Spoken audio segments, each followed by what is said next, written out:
샬롬. 눈이 오는 추운 한 주였습니다. 춥지만 하나님의 말씀을 향한 우리의 마음은 뜨거웠을 거라 생각합니다. 이미 광고를 냈듯이 올해부터는 주일학교부터 작년까지 모두 같은 성경 본문의 내용으로 함께 말씀을 살펴보게 됩니다. 그래서 청년부도 이번 주부터는 창세기의 말씀을 묵상했습니다. 묵상했던 말씀을 함께 살펴보도록 하겠습니다. 첫 번째 질문입니다. 우리는 어떤 모습으로 창조되었나요? 하나님께서는 하나님의 형상을 따라 사람을 창조하셨다고 합니다. 그런데 하나님은 영이십니다. 그렇기 때문에 우리와 같은 몸을 가지고 계신 것은 아닙니다. 그렇다면 하나님의 형상을 따라 우리가 창조되었다는 것을 어떻게 이해해야 할까요? 하나님의 형상을 따라 우리가 창조되었다는 것은 원래 원형이 있고 그대로 똑같은 것이 만들어졌다는 것을 의미합니다. 또한 하나님의 성품까지도 닮았다는 것입니다. 굳이 표현하자면 원본과 복사본이 있는 것이죠.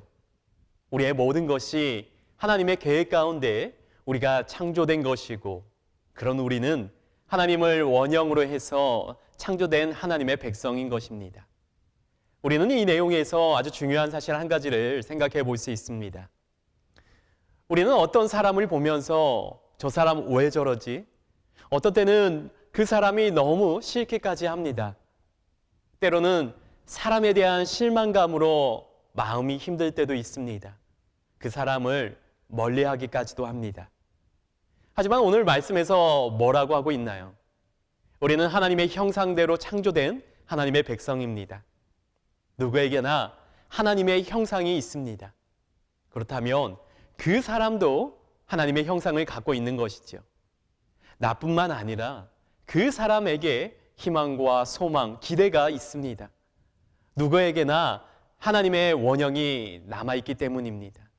하지만 잘못된 우리의 모습을 해결해 주실 수 있는 분은 하나님이십니다. 예수 그리스도를 통해 하나님께 나아가야 그 원형이 회복되는 것이죠. 그렇기 때문에 내 주위의 사람을 보면서 실망하는 것이 아니라 하나님의 형상을 갖고 있다고 생각하고 하나님께로 인도해야 합니다. 각자에게 조금씩 연약하고 부족한 모습이 있을지라도 우리 모두가 하나님의 형상으로 창조된 존귀한 하나님의 백성이라는 것을 기억할 수 있기를 바랍니다. 두 번째 질문입니다.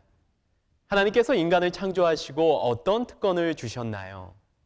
26절의 말씀에서 하나님께서 우리를 창조하시고 모든 것을 다스리는 특권을 주셨다고 합니다.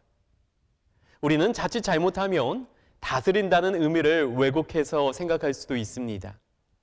하나님께서 우리에게 다스릴 수 있는 권한을 주셨다는 것을 내가 하고 싶은 대로 해도 되는 것으로 착각할 수도 있다는 것입니다. 여기서 다스린다는 것은 그런 의미가 아닙니다.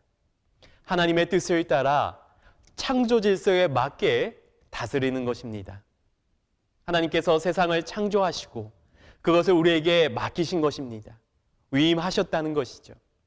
그렇기 때문에 우리는 하나님의 뜻 안에서 하나님의 창조 질서에 맞게 다스려야 할 필요가 있습니다. 단순한 지배자로서의 우리에게 다스리라고 맡기신 것이 아닙니다. 우리가 살아가다 보면 가끔 하나님의 창조 질서에 어긋나는 일들을 보게 됩니다.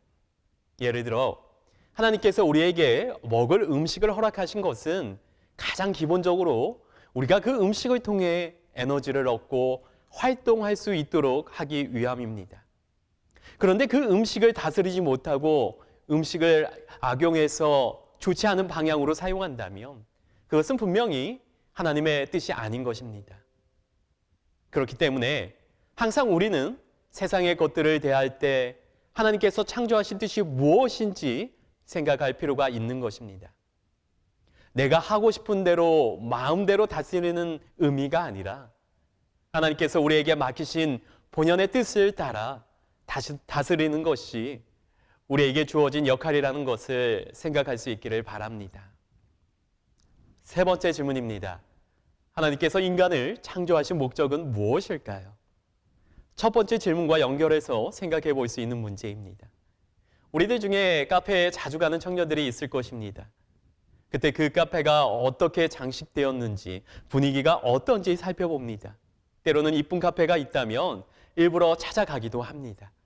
그리고 이쁜 장식을 보면서 좋아합니다.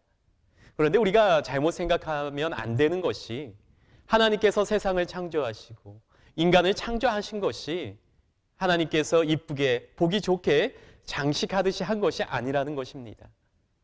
단순히 창조하신 것을 보면 좋아하기 위해서가 아닌 것이죠. 하나님께서는 우리를 하나님의 형상으로 창조하셨습니다. 그것은 우리를 통해 하나님을 나타내기 위해서였습니다. 세상을 창조하신 하나님의 영광을 세상에 나타내 보이시기 위함이었습니다. 하나님께서 창조하신 우리의 본질은 하나님의 영광을 나타내는 것으로 똑같지만 그 역할에는 조금씩 차이가 있을 수 있습니다. 우리가 가정에서, 직장에서, 교회에서 내가 할 수 있는 역할이 있다는 것입니다. 서로 다를 수 있다는 것입니다. 각각의 자리에서 하나님의 영광을 드러내는 일은 모두가 똑같은 것은 아닙니다. 제가 몇 가지 내용으로 그런 것은 하나님의 영광을 나타내는 일이라 말하지는 않겠습니다. 하나님의 영광을 나타내는 모습은 너무나 많기 때문입니다. 하지만 한 가지 말씀드릴 수 있는 것은 두 번째 질문에서 말씀드렸듯이 모든 것이 하나님의 뜻 가운데 이루어져야 하는 것입니다. 그렇게 하기 위해서는 하나님의 말씀을 가까이 해서 하나님의 뜻을 알아가야 합니다. 따라서 늘 하나님의 말씀을 가까이 하고 하나님의 영광을 나타내기 위해 내가 할 수 있는 것을 돌아볼 수 있는 은석교회 청년들이 되기를 바랍니다. 네 번째 질문입니다. 생육하고 번성하여 땅에 충만하라는 어떤 의미일까요? 그 의미를 청년인 나에게 어떻게 적용해 볼 수 있을까요? 이 구절에 대해서 이야기하다 보면 우리 청년들이 조금은 민감하게 생각할 수도 있을 것 같습니다.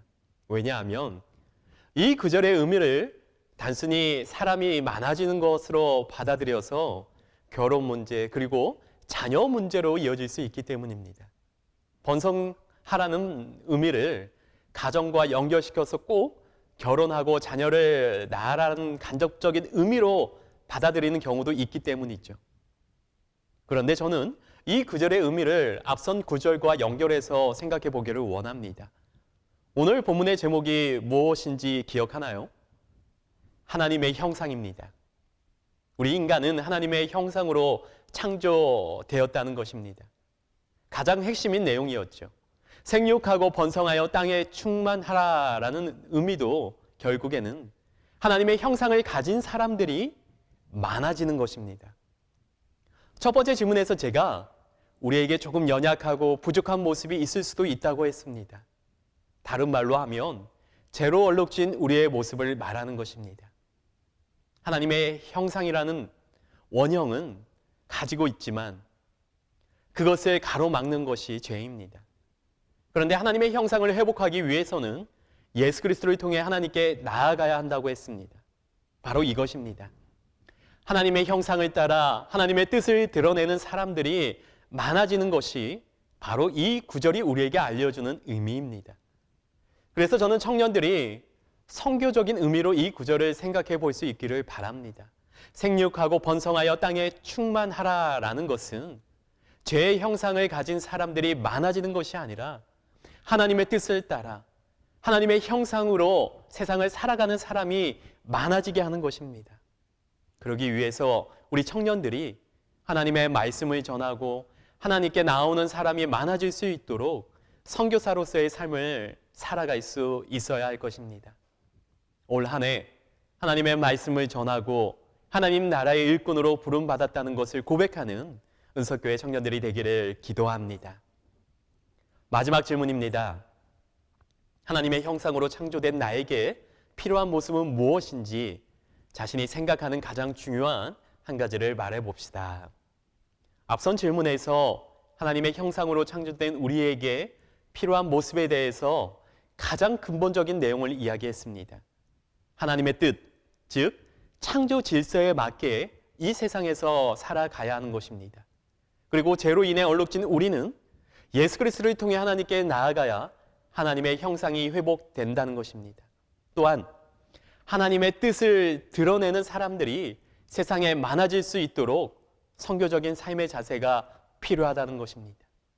이 내용을 바탕으로 우리 청년들에게 구체적으로 어떤 모습이 필요할지 내가 할 수 있는 아주 작은 것부터 생각해 보시기 바랍니다.